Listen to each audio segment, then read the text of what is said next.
What if I told you the Middle East wasn't conquered by armies, but by accountants?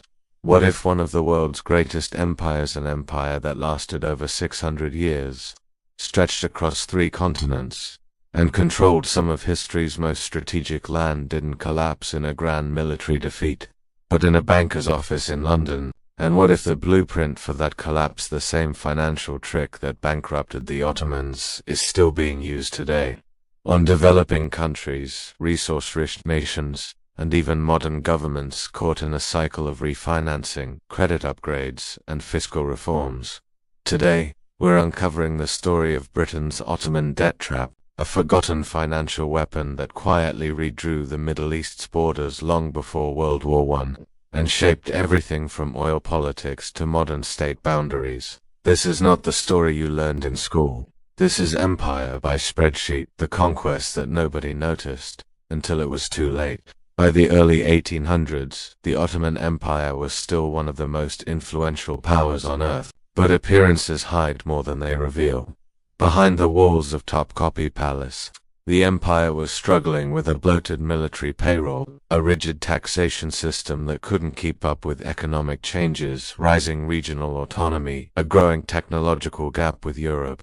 But here's the twist: the Ottomans weren't yet bankrupt. They had lands, people, and resources that Europe desperately wanted access to. What they lacked was cash. And that's where Britain enters the story. Because in the 19th century, the British Empire had perfected something far more profitable than war. And London's financial markets, filled with eager investors, were ready to lend to any government that could be guided, stabilized, or reformed. All Britain needed was a foot in the door, and the Ottomans opened it themselves. The year is 1854. The Crimean War is draining the empire's treasury. Ottoman troops need weapons, transportation, and supplies. Britain and France, who are supposedly allies, offer financial help. It sounds friendly, but this is the moment the trap opens. Because for the first time in history, the Ottomans borrow money from European banks. The terms, high interest, short repayment cycles, bond markets, controlled entirely by London and Paris. Little transparency and guarantees backed by Ottoman customs revenue. To put it simply, Europe was lending money with the empire itself as collateral, but the Ottomans didn't realize the danger yet. Loans seemed like the perfect solution. They could modernize the military, build railways, strengthen the navy, and most importantly, look powerful on the world stage. Between 1854 and 1874, the empire borrowed 15 times.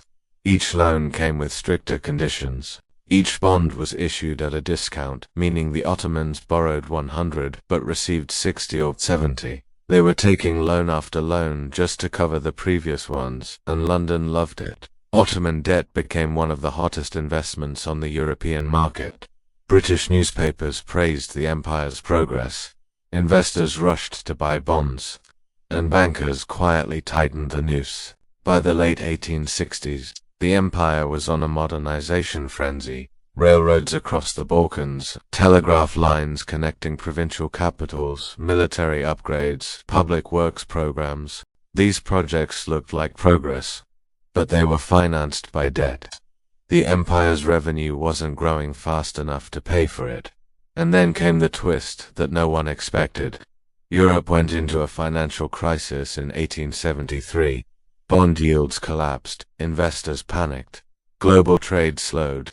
Suddenly, the Ottoman Empire's debt payments couldn't be rolled over anymore. Foreign banks stopped buying new bonds. The empire was trapped between shrinking revenue, rising debt payments, and Western creditors demanding their money now. In today's terms, it's what modern economists call a sudden stop, a financial heart attack. And in 1875, it finally happened. The Ottomans did the unthinkable. They defaulted. They declared they could only pay half the interest they owed. European governments called it financial chaos. British newspapers labeled the Ottomans irresponsible. Investors demanded intervention, and Britain stepped in, not with armies, but with accountants. After the default, Britain and France insisted on stability. But stability had a very specific meaning. In 1881, The Ottomans were forced to sign the Decree of Mahkram, one of the most important financial documents in Middle Eastern history, and yet almost nobody learns about it today. This decree created the Ottoman Public Debt Administration, the OPDA.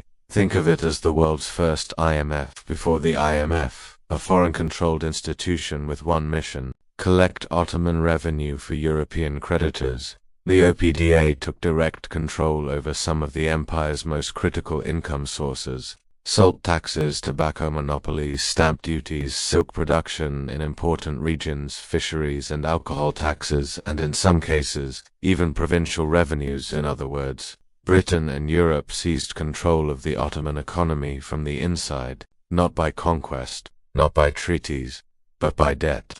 It was the first large-scale, systematic use of financial imperialism in the modern Middle East, and it worked flawlessly.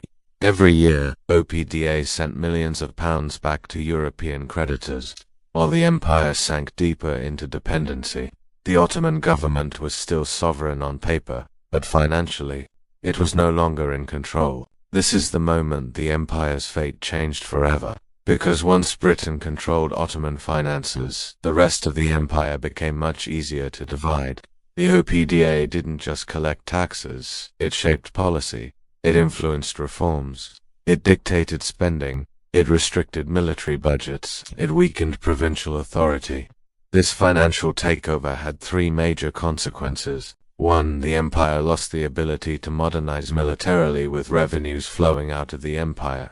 There was no money left for new artillery, naval expansion, industrialization. The military gap between the Ottomans and Europe became enormous. 2. Regional powers became restless without resources. The empire struggled to maintain control in the Balkans, North Africa, the Arabian Peninsula. Revolts grew. Britain supported some of them, especially when they aligned with British interests. 3. The stage was set for World War I partition. When the war finally came, the empire was too weak to resist. Britain and France executed plans like Sykes-Picot with confidence, because they had already spent decades controlling Ottoman finances, influencing internal politics, placing advisors throughout the system, building strategic railways to move troops, and weakening the empire's military capacity. In other words, the Ottoman Empire didn't collapse because of World War I. World War I simply finished what debt had already begun. From Iraq to Jordan, from Palestine to Syria, the Middle East map was redrawn not just by generals, but by decades of financial dependency. Over the final decades of the empire, several sultans tried to escape foreign financial control. But every attempt failed. Here's why. Reform attempts were underfunded. Modernizing without revenue meant borrowing again, feeding the same cycle. European advisors had veto power over budgets. The OPDA blocked anything that threatened debt repayment. Geopolitical dependency increased. British control over Egypt, the Suez Canal, and Gulf trade routes strangled Ottoman economic independence. Local industry was suppressed. Europe wanted the empire as a market for their goods, a source of raw materials, a client they could guide. Industrialization was discouraged. New loans came with worse conditions. Every time the Ottomans tried to negotiate, they ended up deeper in the trap.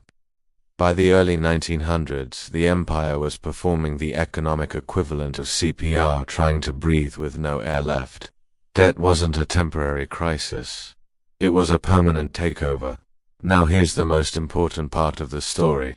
This wasn't a one-time event in history. The Ottoman debt strategy, pioneered by Britain, became the template for modern financial influence. Look at these patterns. 1. Countries today spend massive portions of their budgets on debt payments. Egypt, over 50% of revenue goes to debt service. Pakistan, around 40 to 45%, depending on the year. Lebanon, over 50% before collapse. Argentina, multiple IMF programs in 20 years. This is exactly what happened to the Ottomans. 2. Global debt has exploded. World debt today is around $315 trillion, more than 3.3x global GDP. The Ottoman ratio before default, almost the same, 3. Infrastructure loans create dependency. The Ottomans built railways with debt. Countries today build highways, ports, and power grids the same way. 4. Foreign advisors still influence policy. Modern financial institutions often require reforms that reshape entire economies, just like the ABD did. 5. Resource-rich nations still face revenue seizures in some countries today. Foreign creditors can demand control over ports, customs, revenue, mineral output. National banks. This is exactly how the EBD operated. The parallels are so strong that some historians call the Ottoman collapse the first modern case of financial colonialism, and it's still happening, just with new names. So what does the Ottoman debt trap teach us? Takeaway 1. Empires don't always fall in battles. Sometimes the real war is fought in bond markets, interest rates, financial institutions, and foreign-controlled budgets. The Ottomans were conquered long before the first shot of World War I. Takeaway 2. Debt is a political weapon. Loans aren't neutral. They come with expectations, influence, control, leverage. Policy demands. For the Ottomans, debt meant losing sovereignty. For many countries today, the same pattern is repeating. Takeaway 3. Financial weakness shapes borders. The reason the Middle East map looks the way it does is not just because of wars, but because a financially weakened empire couldn't negotiate its own future. Debt shaped geopolitics as much as armies did. If the Ottoman lesson teaches us anything, it's this. When a nation loses control of its finances, it begins to lose control of its destiny. Today's world, drowning in record debt, may be closer to that turning point than we think. If you found this hidden chapter of history revealing and important, make sure to like the video. Leave a comment telling me which part shocked you the most. Subscribe for more deep investigations into financial history, global power, and the economics shaping our world, because the past is not dead. We're living inside its consequences.